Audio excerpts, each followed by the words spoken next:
Good afternoon to everyone. My name is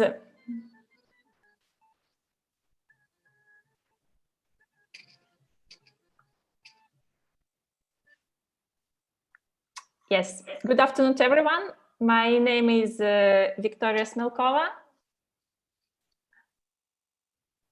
I am a teacher by profession, but for many years I work in Slow Food as regional coordinator, trying to add educational component to everything I do as part of Slow Food staff. On behalf of Slow Food, let me give you a very warm welcome during our session. It's our first training session dedicated to education. And before going to the content of our meeting, let me give you some technical information about today's meeting. Below in the Zoom, you can see the globe button. If you click it, you can access the interpretation function. Today's meeting is translated into Russian and Azerbaijani language. To choose this language, you have to click Korean. Unfortunately, Zoom doesn't allow us to have many languages available. Another important thing is that we have chat available. I see that some of you already use it. Please continue using it to interact with us, to ask questions. We will answer them or during the meeting or at the end of the meeting. Special announcement for the participants from Azerbaijan. Please, I kindly ask you to fill in the attendee form that is shared in the chat right now. And now, let me come back to our topic. We know that education has always been very important for Slow Food, and now it's even more important because it's one of the pillars that help us achieve good, clean and fair food for everyone. Our mission is to educate children, adults, producers, consumers, all those who participate in the production chain from the farm to our tables. During this training, we will talk about biodiversity. We will give you an introduction to biodiversity because this notion is very complex and usually it's discussed only by scientists who are working on it. But biodiversity is important for everyone because it's the essence of our life and we depend on it, and our future and the future of the planet depends on it. We will talk not only about the importance of biodiversity, We will also explain how to teach it in classroom for children, for students. And we will give you practical tools and instruments of how to do it, and how to let biodiversity become of educational process. That's why we start our discussion with the topic of biodiversity. Let me introduce the panel of today's training.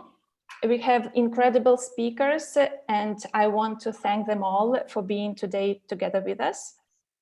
We have Francesco Sottile from Italy. He's a technical consultant of Slow Food Foundation for Biodiversity, and he has been working for many years with us, helping us to go through biodiversity issues all over the world. Today, we also have Luisa Fazzini. She's teacher at the Educational Institute Graziella Morari in Valleggio sul Mincio, its province of Verona.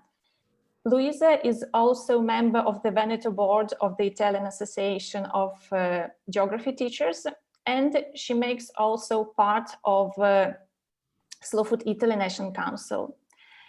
We will also listen to Isha Ramirez from Colombia. She is the director and the creator of Chucuata Foundation, and she's also the leader of local Slow Food chapter. And now, please, Francesco Sottile will start with your presentation. Thank you, Victoria. Thank you for the introduction, and good morning to good afternoon in your countries. Good afternoon to everyone.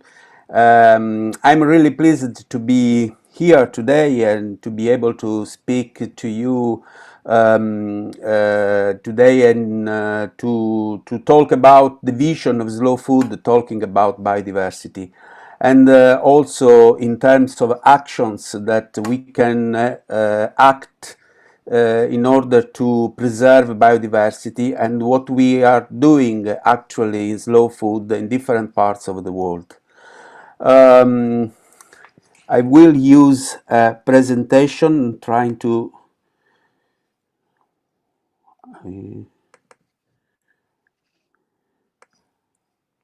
Are you able to see?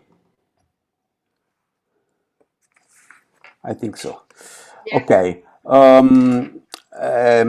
Slow Food is an international association that has been operating for more than 30 years now in over 150 countries in the world. And food has been always at the center of activity, at the center of the political vision.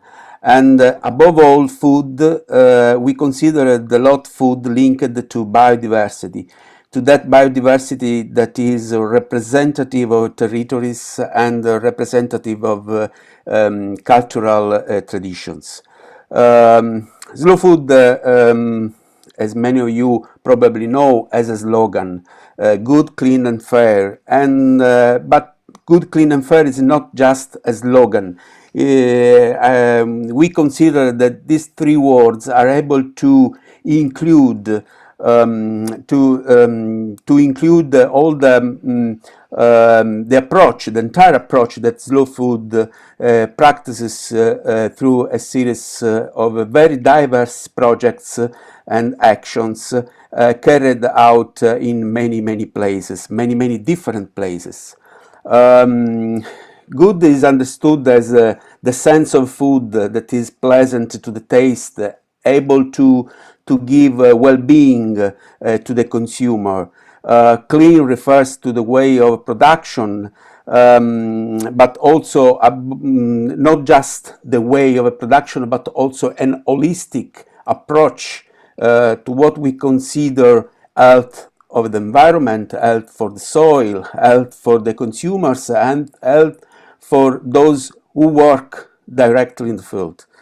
FAIR represents the possibility, the opportunity of consolidating an approach of equity that also is able to consider the benefit of the consumers and also the benefit for the people in terms of access to food. when we talk about biodiversity, actually we refer to the variation of life at all levels. The variation of life means the genetic diversity in terms of agricultural diversity, agricultural biodiversity. So any diversity, any resource that can be valuable for food and agriculture. Mainly what we eat, what we farm, what we breed, what we consume, what we are usually able to cultivate in our rural areas. And we know that biodiversity is at risk of a great extinction because an industrial approach of agriculture linked to the use of chemical products such as herbicides, pesticides, in an increasingly globalized world has led to a loss of attention to the traditions, to the traditional local production, to the cultures, to the people who live in rural areas. And a great loss of products, varieties and traditions is accounted in the last years.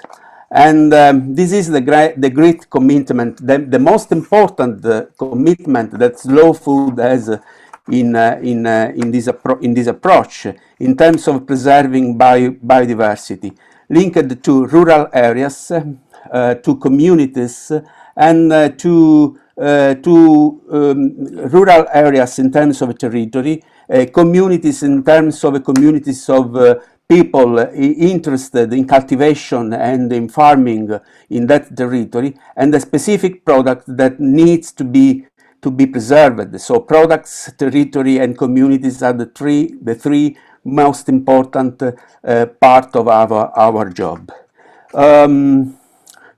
I will now briefly illustrate some projects that are enormously important for us because are our most important approach in terms of action in many countries.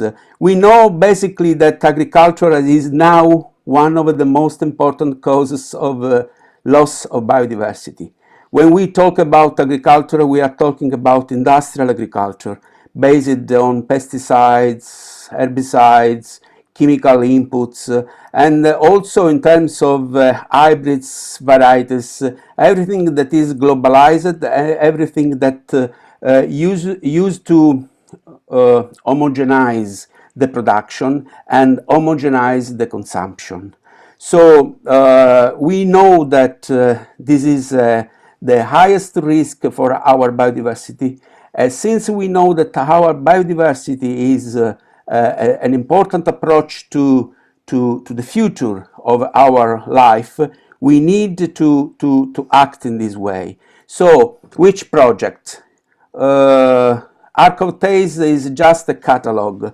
It's a catalog that we use to include all the biodiversity that we meet around the world.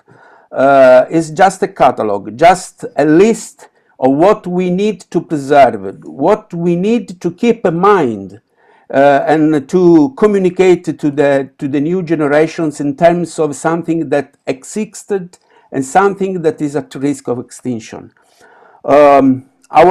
Probably our the most important project we carry out around the world is the Slow Food Presidia project. We consider one of the most important action because we manage all the three aspects: community of producers, a territory where the product is managed, and a specific product with a high link to the territory.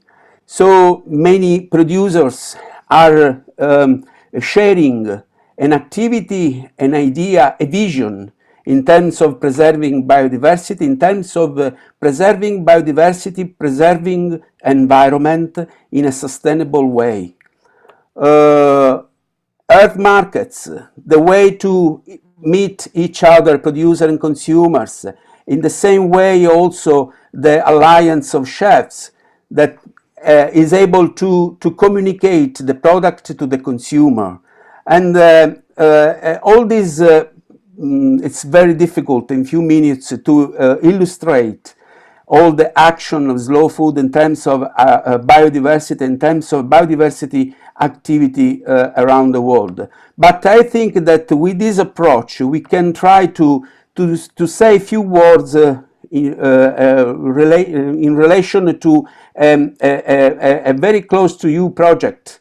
A project very close to you that is we are managing in the last years in Azerbaijan. Through this project, we are performing a mapping activity, an inventory of indigenous products, local products, raw and processed products, the traditions related to the processing, the tradition related to the approach of managing the environmental resources, the natural resources.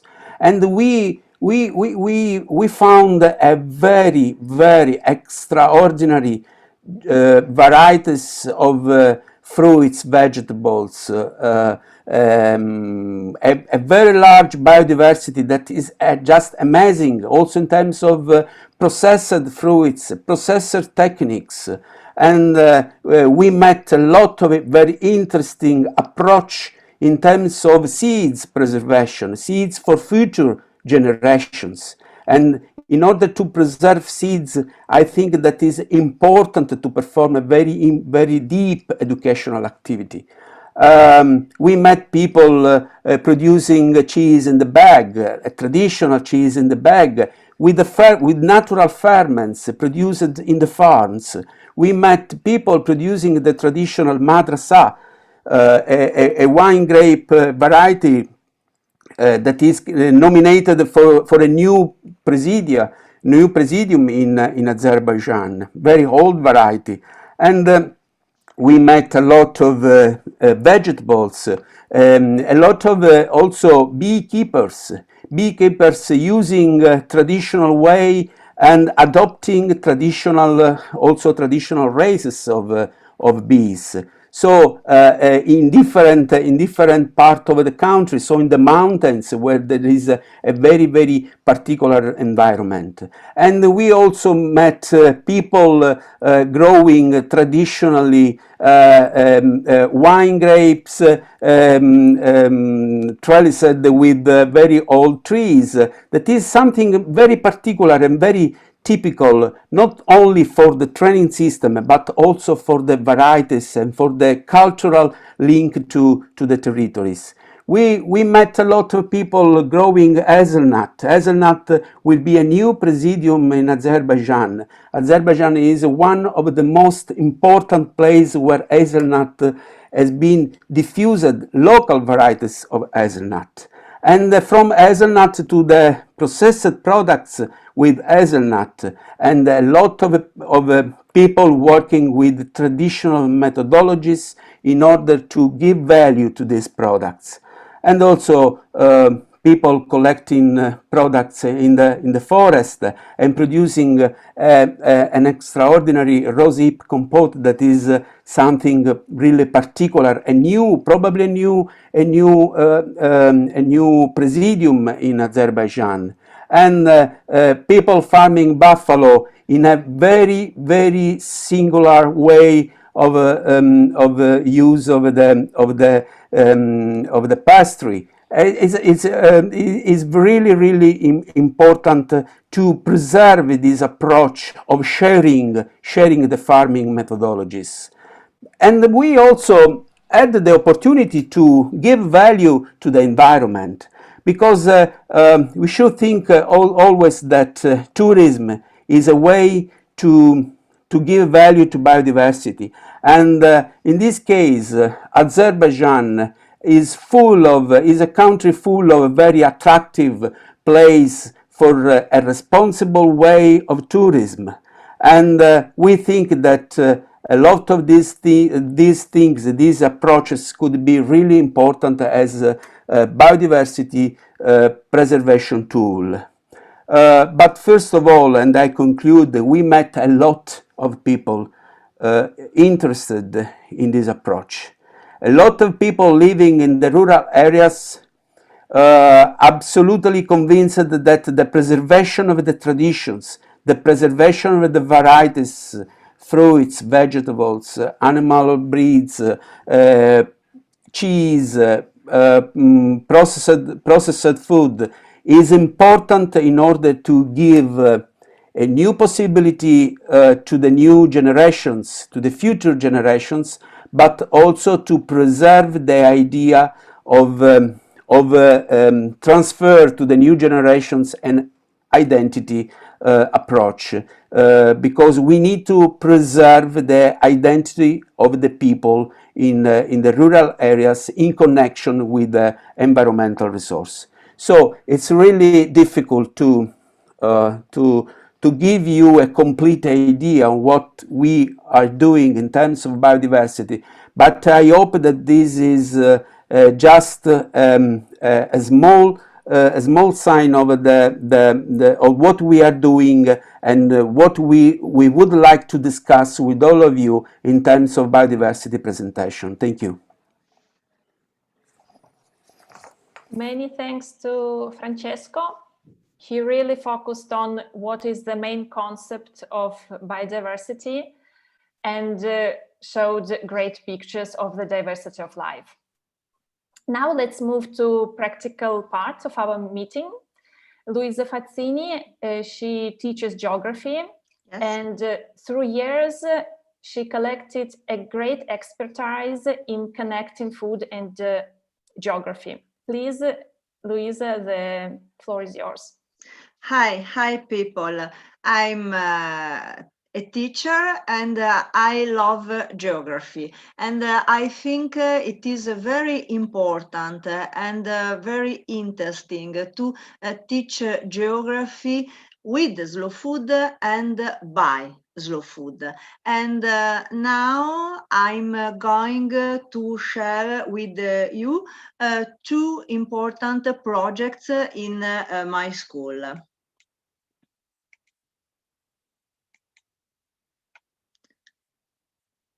Dunque, the first non viene, ecco qua, presentation. I work in a little town near Verona, and I know slow food 15 years ago.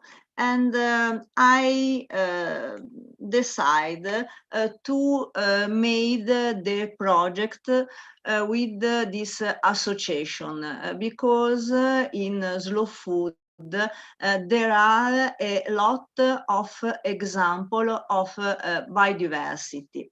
What it is necessary for a project in a school? It is necessary to choose an example of biodiversity, plant or animal, to have internet, and to have an address of people slow food who work on this example. I think it is very simple. Animal or plant, internet, and an address. I saw in Azerbaijan the possibility of a project, and I found, for example, an animal, sheep Karabakh, and a vegetable, Marsan tomato. But now this is my first project in my school. In Italy, we know that mice can be yellow, white, or brown, but in Mexico, there are a lot of colors of mice. And I decided that my students should know all colors of mice. I wrote to Mexico, to Mujeres Mais Criollo, and I explained my idea about this example of biodiversity. I asked for photos, stories, recipes, and tradition about this type of food for my students. And the Mujeres were very kind and friendly. Slow food unites people who love biodiversity. This is a true situation during my lesson. I told about the mice azul, and I said, this is mice azul, and my students, oh no, teacher, it is impossible. It is the science, not the nature. It's true. It's the wonderful biodiversity. I think it is very important for teaching biodiversity, the curiosity in the students. Because if I'm curious, I ask, and then I know, I love my earth.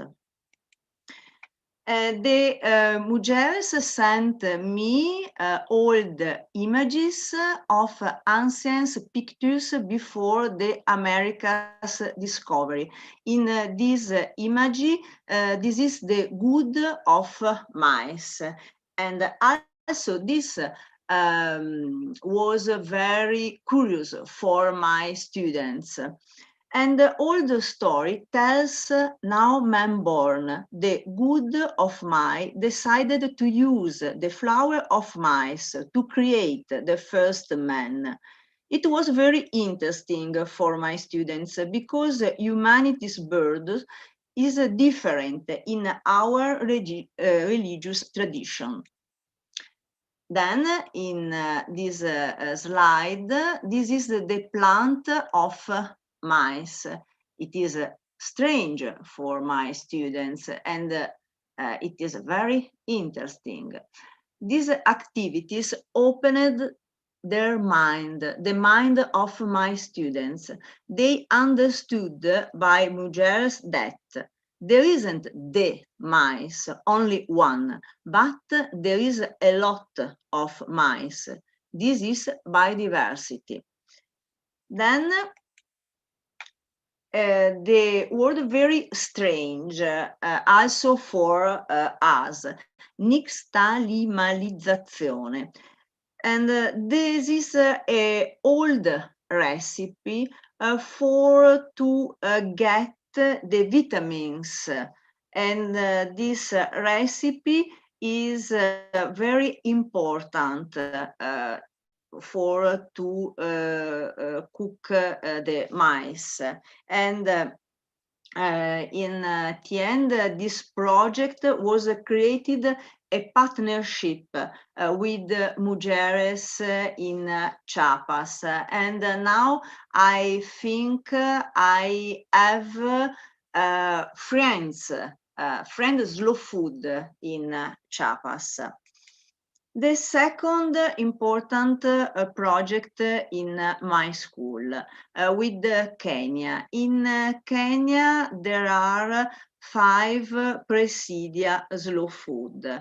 And the food are different. There are yogurt with ash, there are chicken, there are pumpkins, there are salt in the plants that grow up near the river.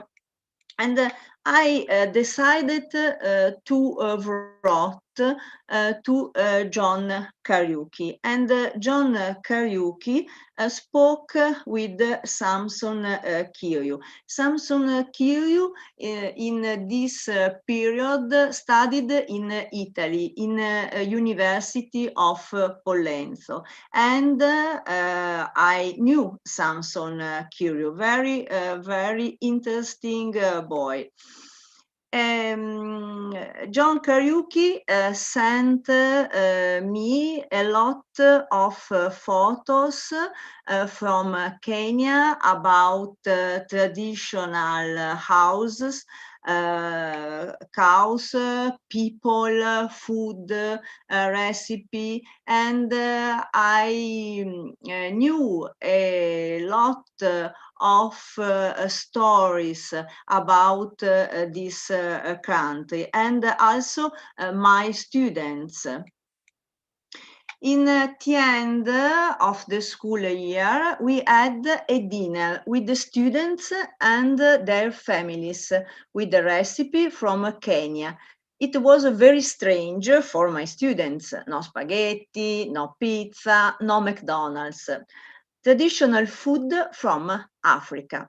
They understood every place has their own foods, their recipes, their tradition. The world, it isn't the same anymore. Samson Kiryu, who in this period studied in Italy at Pollenzo University, was with us during the dinner and told us the traditions of food in Kenya. I think slow food is a large family in the world. And in this moment, all people use internet. All people has got a address email. It is very easy. I think to make a project with slow food. Thanks for your attention. Thank you very much, Luisa. We really appreciate your help in understanding how we can travel through countries, through tastes, even without leaving the classroom. It's amazing. Let's move to Isha, that she's a teacher, she's a food educator, and she will tell us about her experience of teaching biodiversity to children. You're welcome. Hello everyone. I'm Isha from Colombia, Latin America. I'm very happy to be here with you this morning. Thank you, Victoria. And I have to be very thankful to Slow Food, because as a teacher, Slow Food has connected me with teachers all around the world. And I think that that's the most important thing, that when we're going to be working with biodiversity, is to be connected as teachers, connected as educators. So I'm very happy to be here. And yes, I've been moved by two Italian movements. One is Slow Food, and the other one is the Reggio Emilia approach. Also, I've been working in, first, if we're going to speak about biodiversity and childhood, early childhood, I'm going to be sharing a presentation. I'm going to share my screen. Okay. Can you see it? Can you see it? Yes? Yes. Because, yeah. So yes, we're going to be teaching biodiversity and healthy living in early childhood. I'm an early childhood educator and working with children, with babies, with early childhood. I think this is the most important age to be working with biodiversity. So we have to be talking about what image do we have of children. That's the most important thing, because many of our children are living in cities, others are living in rural areas. Every child is not having the same opportunities. And if we want to teach biodiversity to children, we have to be connected with nature, connected with the products. We have to be engaged. So yes, I'm gonna go to the next one. When I started working as a teacher many years ago, how are we teaching, because it's still happening, how are we teaching children about food? We had flashcards, we have the same fruits, the same colors, all around the world, okay? We were not teaching biodiversity. An apple was red, okay? A banana was yellow. A grape was maybe green, according to the place we were living. But this is the way we were teaching children. We were not connecting them with all the senses. These children that were living in the city, or that are living in the cities, children in the rural areas, they have more opportunities to get connected with food.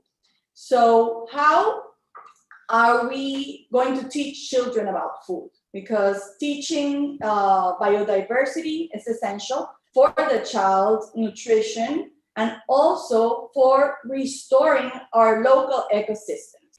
So as a community, because I was very touched by Francesco's, the community is very important. It's very important to connect children to their own territories, okay? To know their food by experience. So how are we doing this? We are working with hands-on experiences. Children need to learn by doing the same as us as adults. Okay, and we need to use all of our senses. Senses are essential. So it has to be part of our daily lives, not only in schools, but at home. So we have created this project where we're working as a schools network, as I know in many countries it's also happening. We need to bring food education to be a central part of our schools and of our families. So it's not only teaching children, it's also changing our image of the teacher, that it's only communicating information and speaking about maybe food, but we have to connect, not only with the child and the classroom, but as teachers, we need to connect with our territories. We need to know our territories. I say it as a personal experience. I have known my territories thanks to slow food. So teachers and schools, we have to be connected with our communities and yes, learn by experience using all the senses and giving the opportunity to children to see, to listen, to touch, to taste every kind of food, every kind of ingredient. So it is very important to work together. I am going to share, like, very shortly part of an experience. We have like several campaigns and activities we always work. It's like eat your colors. We invite children to eat their colors, but yes, not only the colors of the apple or the banana. We take children to learn their local recipes. That is very important. It's very important to connect children with local farmers, local cooks, local recipes. Also work very closely to grandparents. And this is a work that we have to do, that we must do. So we teach children colors, or they build up the concept of colors. They build it up through the different local recipes.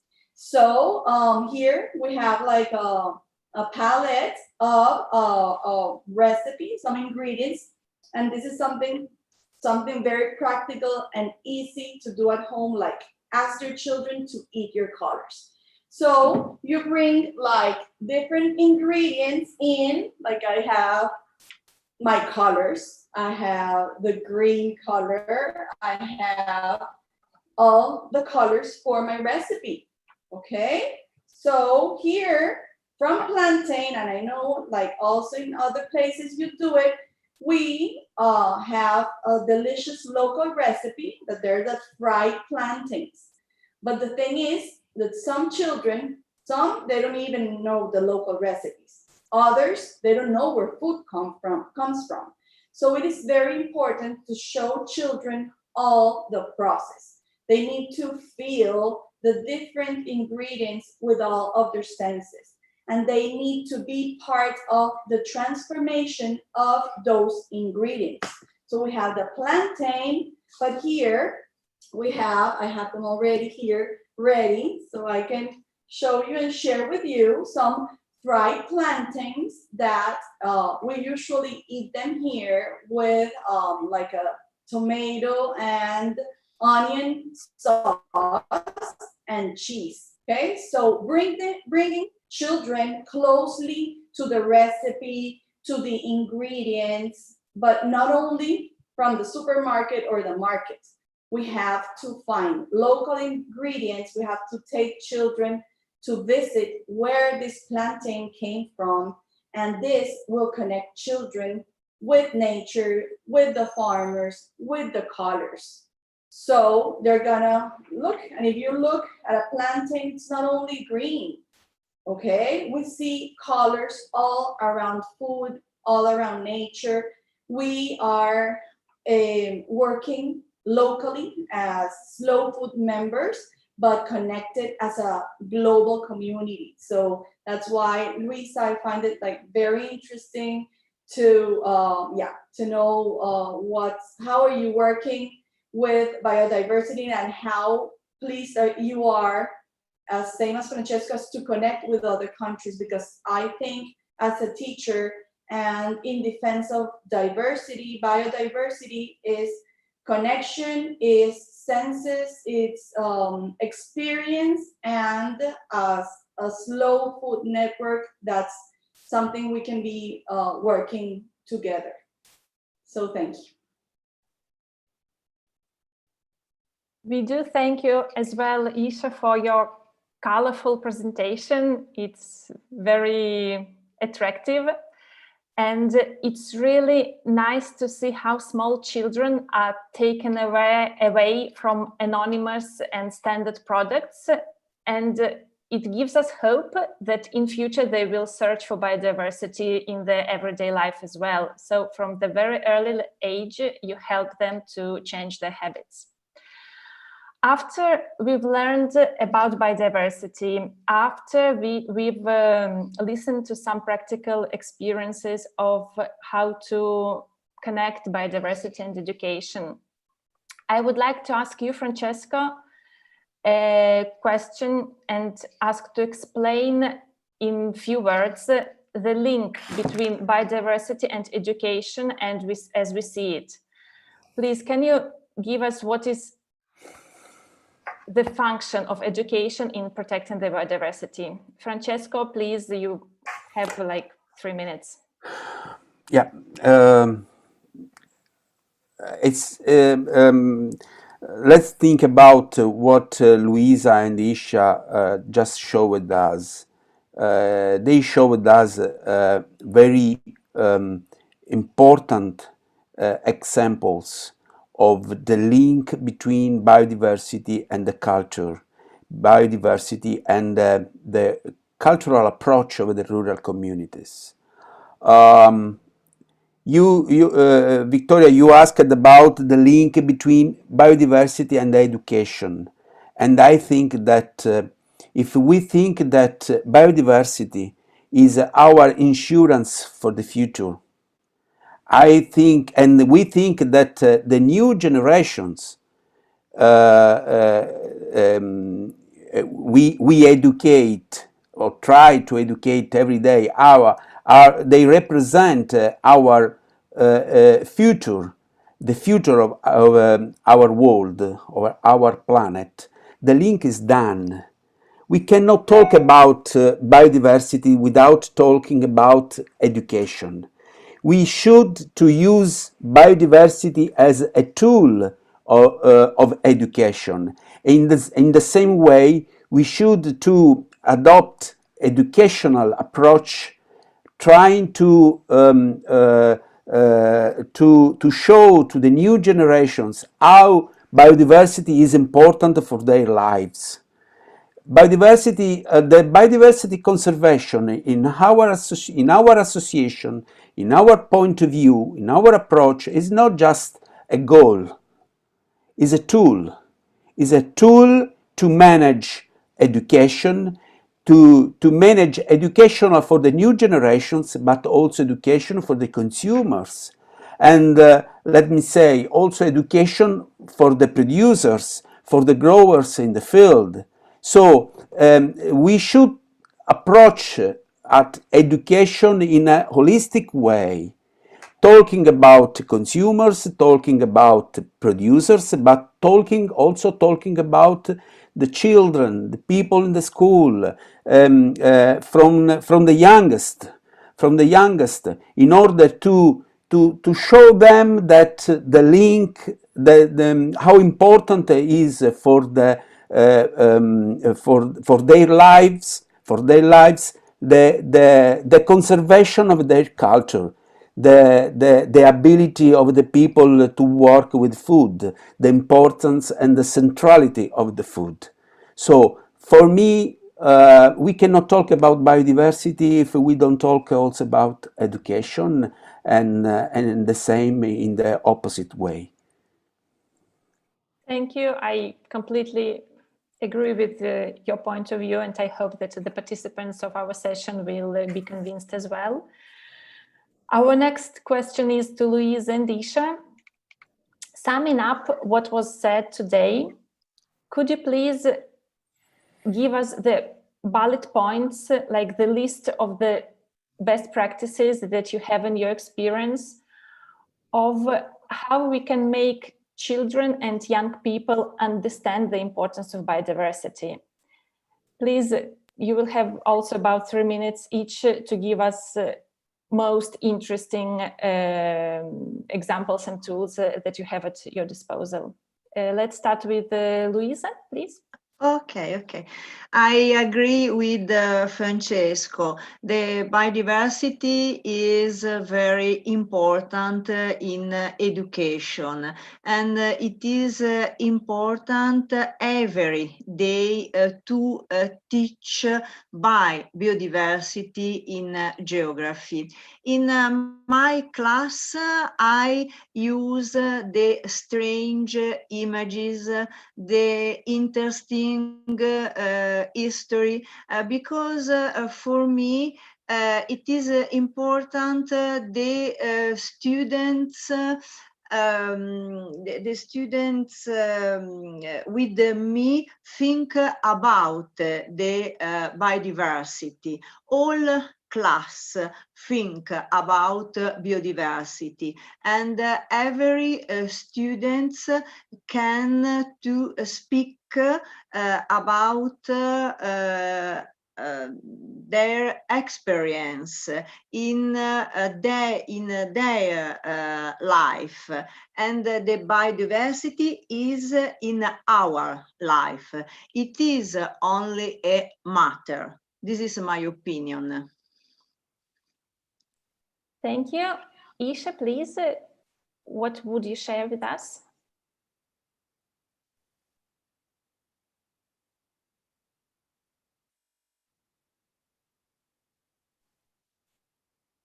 Yes, a bullet point is we need to teach our children, or they need to build identity through food. Okay? And at this moment is part of our daily life. It has to be like it's connecting with our territories. If you don't make this connection with nature, with biodiversity, you have to understand your territory. Where are you from? So schools, families, we must connect with our territories, learn from the experience of our farmers, our traditional cooks. And I think that's the point to start, because we're working with early childhood, but it's very important to connect them with this group of farmers and with these recipes that if we don't preserve them, they will disappear. So it's like connecting schools with territories. Thank you very much. I really hope that our participants will put into practice your hints.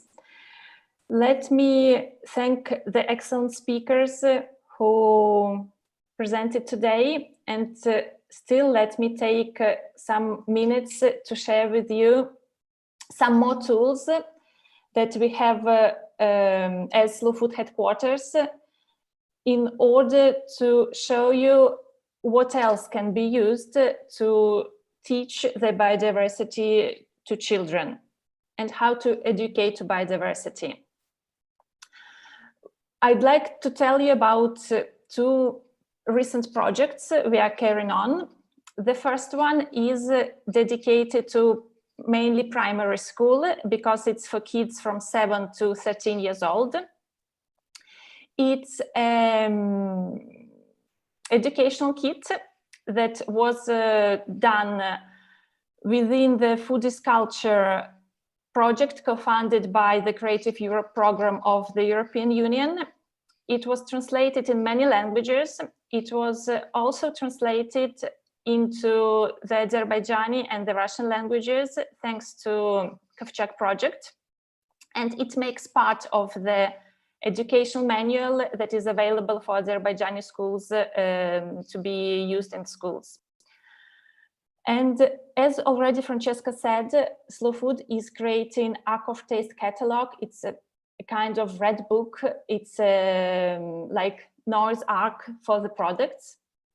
And we, within Arc of Taste Goes to School project, ask children to contribute to this catalog, sending us a product that they would like to save. But before doing that, we give them a number of instruments, funny activities that can be done in the classroom or outside the classroom, so that they can think about biodiversity and make biodiversity part of their lives. So this kit is composed of a story, and Mama Snail is the main protagonist of this story. And she is helping children to understand the importance of biodiversity.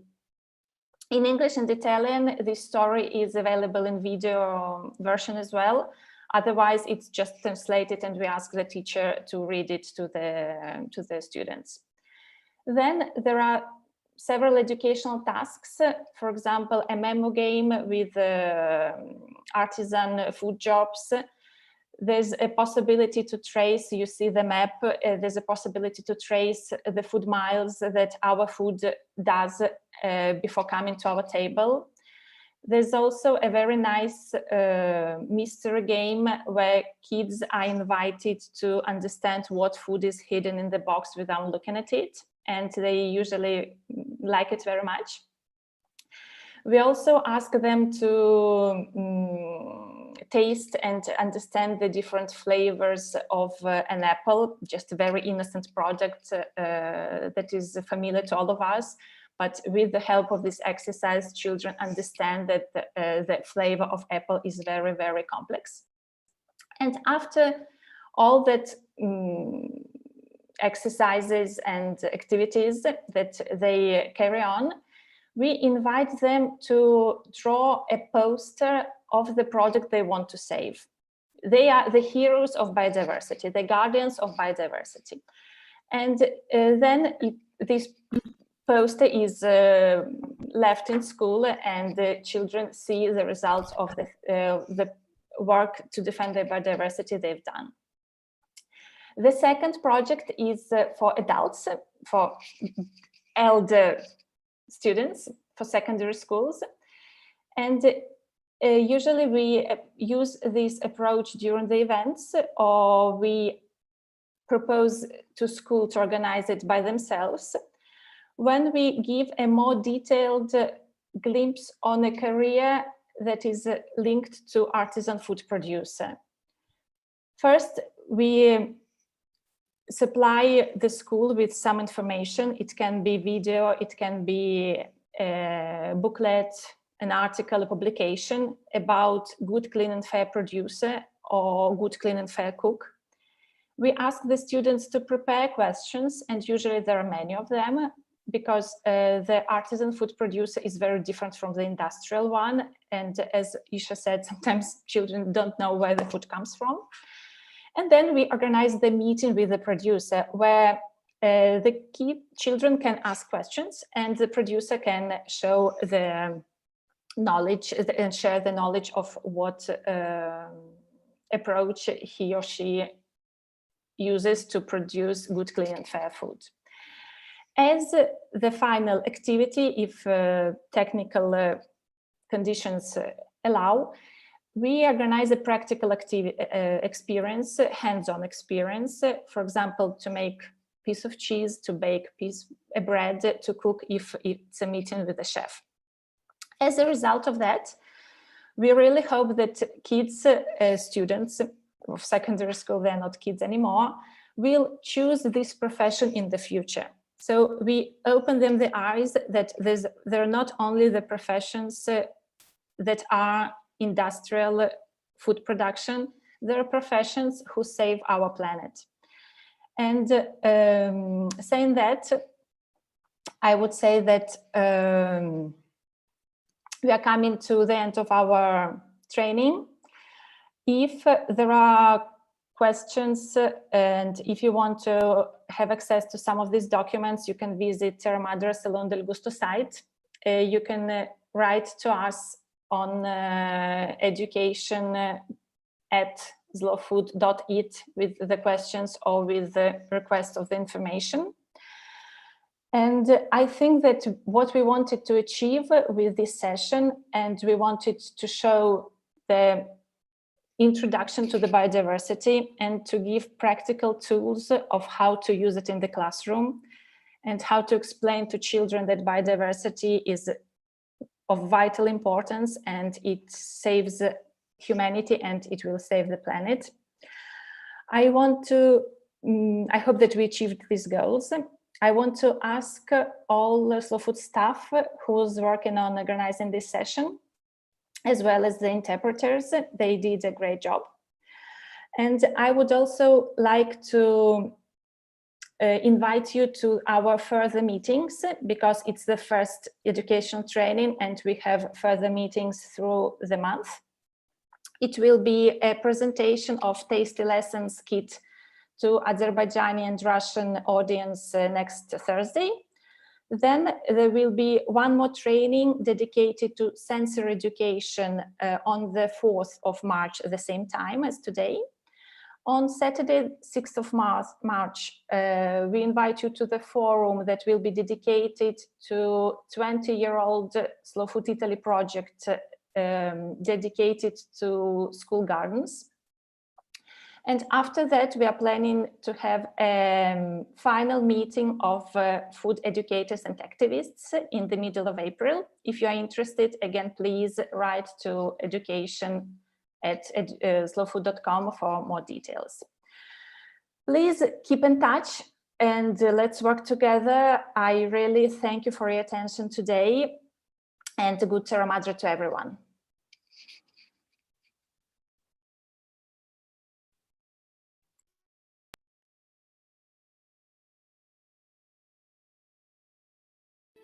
The future of our planet is decided at the table, in our daily food choices. What do we know about what we eat? How do we choose? Where do we buy it? You can make a difference and contribute to a future where everyone has access to food that is good. Eating must be a pleasure for everyone. We all have a right to food that is healthy, natural, fresh, and seasonal. Clean. Being aware helps us to choose food that is good for our health and the health of our planet. Fair. Knowing our food means making choices that are fair to us, to the producers, and to future generations. Slow Food has been working for over 30 years to defend biodiversity and fight the climate crisis by promoting good, clean, and fair food for all.